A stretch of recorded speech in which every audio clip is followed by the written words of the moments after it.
In an ideal world, I would already have a teaching position and would be able to use this action research in order to better my students' education. However, since I'm currently not employed as a teacher, I use this as an opportunity to prepare myself for my future teaching applications.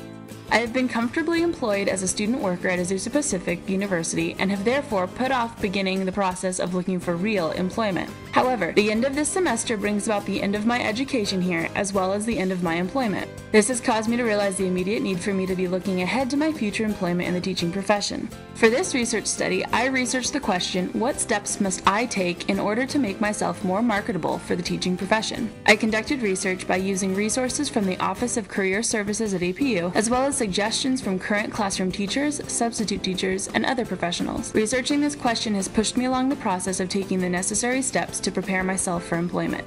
The first step I took to learn how I could make myself more marketable was by visiting the website for the Career Center at APU. I downloaded a PDF packet titled Educational Resume and Interview Guidelines. I learned a number of valuable tips on making my resume the best it could be. I began working through my resume, updating personal data, and adding information that had previously been neglected. The most helpful section of this packet was probably the pages dedicated to using action verbs in resumes. This suggestion and the included list of action verbs helped me to use vocabulary that was more colorful, inviting, and intentional. The second step I took in my action research was to ask a current classroom teacher, a substitute teacher, and another professional for suggestions on how to prepare myself to apply for employment. It was not surprising to me that all three of them had very similar suggestions. The first suggestion was to gain experience by substitute teaching. Once I began substitute teaching, they suggested that I included the grade levels that I substituted for so that future employees could see my grade level experience. They also suggested having my mentors and supervisors start putting together letters of recommendation for me. They said to ensure that my letters of recommendations included my teaching abilities, my ability to collaborate with other teachers, and my level of responsibility. After hearing these suggestions, I began implementing them into my action research plan.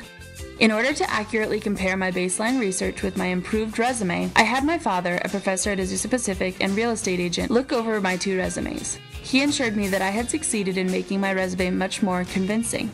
For one, I had updated my information, which gave a more recent picture of who I am and what I have accomplished. Secondly, he said that adding a few action verbs really helped to make my resume sound much more intentional. After completing my new updated resume, I began working on the other suggestions that I had been given. However, it was a job opening in my ideal district that forced me to quicken my pace of collecting my letters of reference. A teaching position opened up in my dream district. Although the time span for applications was only 3 days, probably because the district already had someone in mind for the job, I wanted to complete an application even if it was just for the experience. I filled out the online application and attached my resume. I then contacted the people that I wanted to write letters of recommendation for me. Within an hour or so of seeing the job posting, I had confirmations from 5 different people that they would have letters ready for me by the next day. I was thoroughly impressed and grateful that my references came through for me with great letters of recommendation that demonstrated my strengths as an educator and my ability to work collaboratively with my colleagues.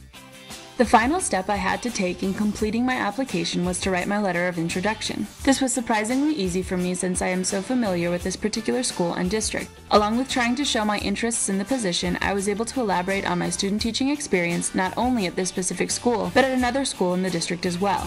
Although I was not hired for this position, this experience has prepared me for my future applications. Working through this action research has been very beneficial to my professional life. It has caused me to begin the process of preparing myself for applications for future teaching positions. From this experience, I have also learned that there is no better motivation for getting these documents ready than a quickly approaching deadline.